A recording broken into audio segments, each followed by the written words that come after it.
नमस्कार मित्रांनो, आज मी तुम्हाला एक असा प्रश्न विचारणार आहे जो कदाचित आपण रोज पाहतो, पण कधी त्यामागचं रहस्य समजून घेण्याचा प्रयत्न करत नाही. कधी विचार केलाय का, हिंदू धर्मात हजारो झाडं आहेत, पण तुळशीला इतकं विशेष स्थान का दिलं गेलं? का प्रत्येक हिंदू घराच्या अंगणात तुळस लावली जायची?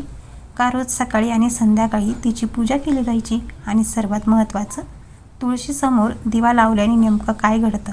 आजच्या काळात अनेक लोक तुळशीची पूजा करतात, पण तिचं महत्त्व फार कमी लोकांना माहीत असतं.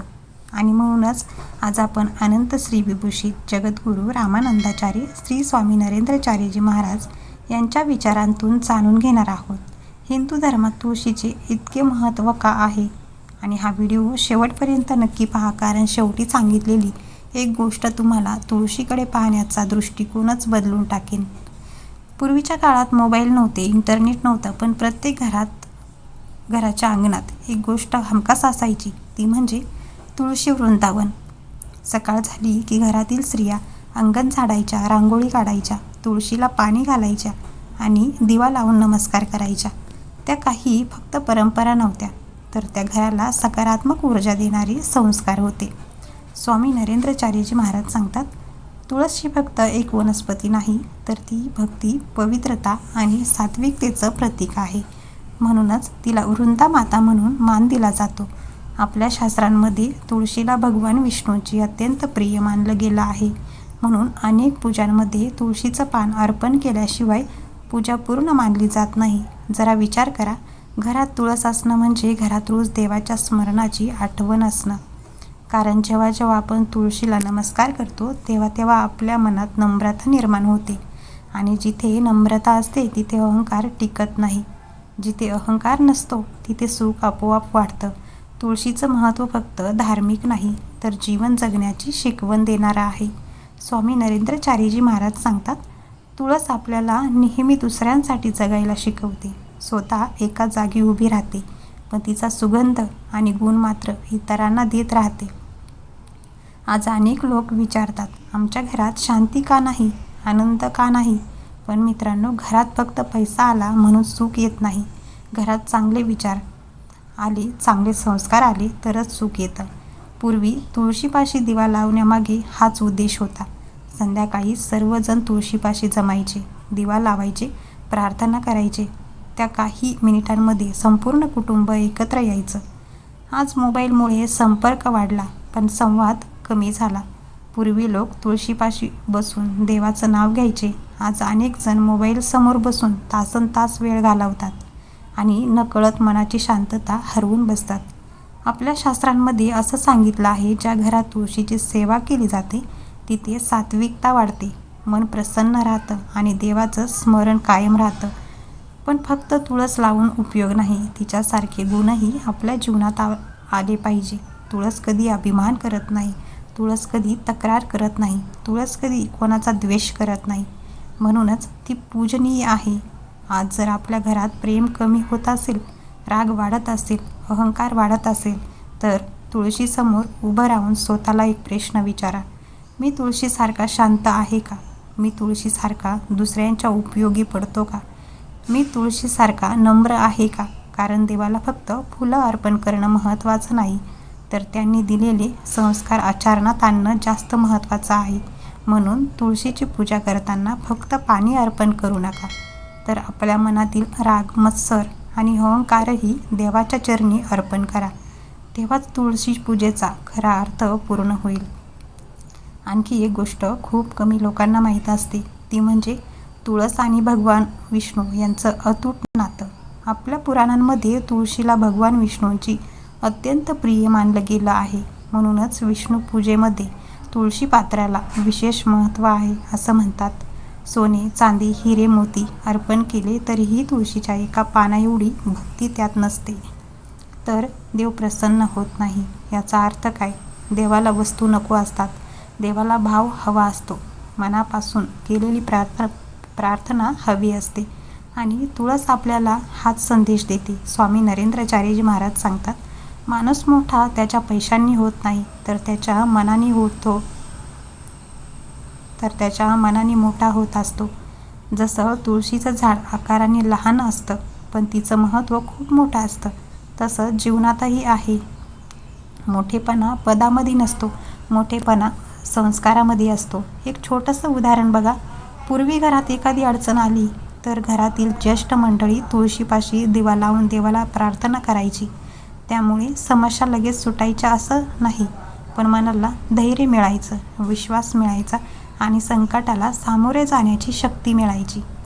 आज अनेक लोकांकडे सर्व सुखसोयी आहेत, पण मनात शांतता नाही. कारण बाहेरच्या जगाशी नातं वाढलं, पण देवाशी नातं कमी झालं. म्हणून मित्रांनो, घरात तुळस असणं म्हणजे घरात श्रद्धा जिवंत असणं. घरात तुळस असणं म्हणजे घरात संस्कार जिवंत असणं. आणि घरात तुळस असणं म्हणजे घरात देवाच्या स्मरणाची ज्योत अखंड तेवत राहणं. लक्षात ठेवा, तुळशीची खरी पूजा फक्त पाणी घालण्यात नाही, तर तिच्यासारखं पवित्र जीवन जगण्यात आहे. तिच्यासारखं नम्र होण्यात आहे. तिच्यासारखं दुसऱ्यांच्या उपयोगी पडण्यात आहे. कारण तुळस आपल्याला देवापर्यंत पोहोचण्याचा मार्ग दाखवते आणि त्याचबरोबर माणूस म्हणून कसं जगावं हेही शिकवते. आज आपण मोठमोठ्या इमारती बांधल्या, मोठमोठ्या गाड्या घेतल्या, मोठमोठ्या स्वप्नांच्या मागे धावत आहोत. पण एक प्रश्न स्वतःला विचारूया, आपल्या घरातील संस्कार तितकेच मोठे झाले आहेत का? कारण घर मोठं असलं म्हणून ते पवित्र होत नाही. घरात राहणाऱ्या माणसांच्या विचाराने ते पवित्र होतं. स्वामी नरेंद्राचार्यजी महाराज सांगतात, ज्या घरात देवाचं स्मरण असतं, ज्येष्ठांचा आदर असतो आणि एकमेकांबद्दल प्रेम असतं, त्या घरावर देवाची कृपा कायम राहते. तुळशीकडे पाहताना फक्त एक झाड म्हणून पाहू नका, तर एक गुरु म्हणून पहा. कारण ती आपल्याला रोज काही ना काही शिकवत असते. वादळ आलं, पाऊस आला, ऊन पडलं, तर तुळस आपलं अस्तित्व टिकवून ठेवते. तसंच आपल्या जीवनातही संकट येतील, अडचणी येतील, कधी आपली माणसं साथ सोडतील, कधी परिस्थिती विरोधात जाईल, पण श्रद्धा सोडू नका.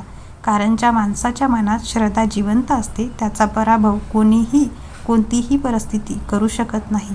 तुळस आपल्याला अजून एक सुंदर गोष्ट शिकवते, ती म्हणजे सुगंध स्वतःसाठी ठेवायचा नसतो, तर इतरांनाही द्यायचा असतो.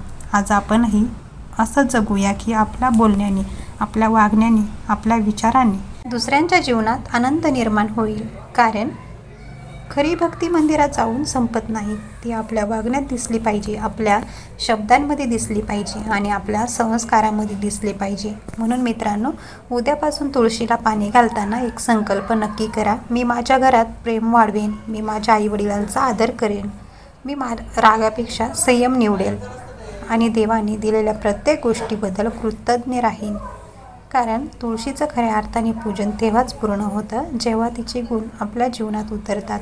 आजचा हा विचार संपण्यापूर्वी एक गोष्ट मनात कायमची साठवून ठेवा. तुळस ही फक्त आपल्या अंगणातील वनस्पती नाही, तर ती आपल्या संस्कृतीची ओळख आहे, आपल्या श्रद्धेचा श्वास आहे आणि आपल्या संस्काराची जिवंत शिकवण आहे.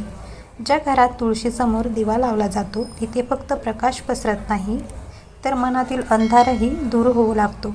ज्या घरात तुळशीची पूजा केली जाते तिथे फक्त परंपरा जपली जात नाही, तर देवाशी असलेलं नातंही जपलं जातं. स्वामी नरेंद्राचार्यजी महाराज सांगतात, देवाला शोधण्यासाठी दूर जाण्याची गरज नाही. आपल्या घरातील संस्कारामध्ये, आईवडिलांच्या आशीर्वादामध्ये आणि तुळशीसमोरील त्या शांत प्रार्थनेमध्येच देवाचा खरा वास असतो.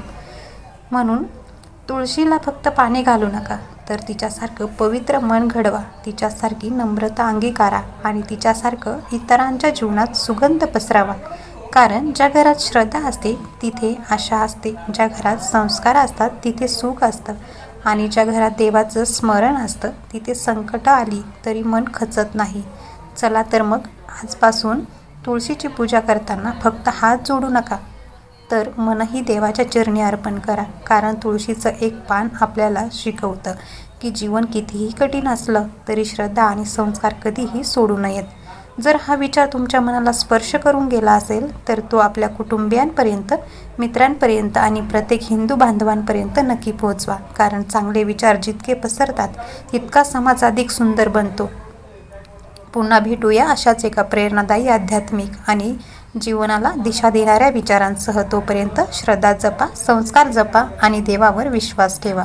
दिव्य संदेश, विचारांचा प्रकाश, संस्काराचा श्वास आणि अध्यात्माचा सहवास. जय सियाराम.